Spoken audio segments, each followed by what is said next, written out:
So many people tell me they'd like to own a classic bike. Before you rush out and buy one, let me tell you about 5 things I genuinely hate about owning a classic motorcycle.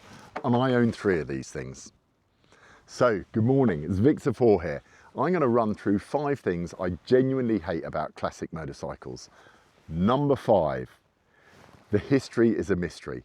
Unless you've owned this bike from scratch, you will not know every little bodge that's been done to it, every little accident it's been in, every wrong part that broke off in it. You ain't going to know those things. So you have to go in with your eyes open and expect you're going to have to rectify a whole load of mistakes.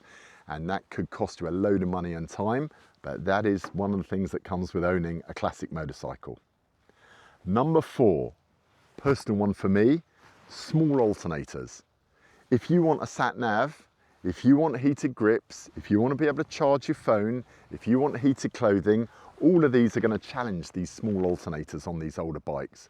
And as my mechanic rightfully says, even though I argue with him over it, you're much better off not having those things and knowing you've got the electrical system that will take you home than having some warm legs somewhere and then you break down.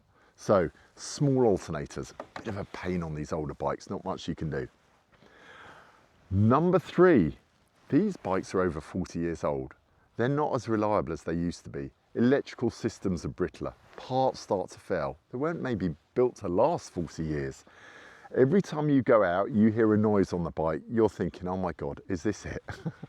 I don't think I've been on a trip where I haven't lost a bolt or a screw or something's come undone or a light's come on or whatever it is. I've had 2 trips to Europe now where my alternators failed, and every time I've stopped at an Airbnb, I've had to ask if they've got a plug I can plug my bike into.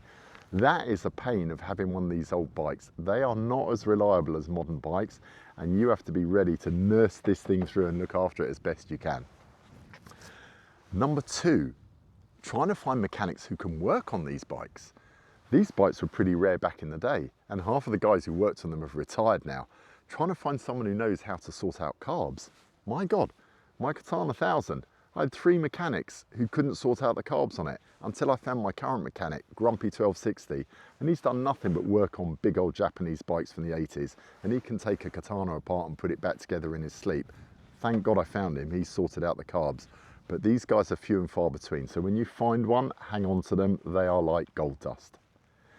And then the final one, number 1, the worst thing about these bikes, you cannot find parts for them. If I want an indicator lens for this thing, it's 80 quid if I can find it on eBay. If I want an exhaust, good luck, they don't make them anymore. I can't find these secondhand anywhere. Even a small thing like an air filter on this, they don't make them anymore. So I've got to hope I find it on eBay or some Japanese auction site, or someone somewhere is selling an old bit, or I have to take my old one and cannibalize it and try and remake a new one out of this. Trying to find parts for this is a real mission and a labour of love. And you can't just go onto eBay or into a shop and buy a part. That's not going to happen on these bikes. So you have to be prepared for a whole lot of pain, a whole lot of angst trying to find those parts to keep these bikes going. So that is 5 things I genuinely hate about owning classic motorcycles. Having said all that, I own 3 of these. I absolutely love these old classic bikes. And I would buy a classic bike over a modern bike any day. So in my next video, I'm going to talk about 5 reasons why I absolutely love classic bikes. So stick around for watching that. But for the moment, thank you for listening. Victor 4 signing out.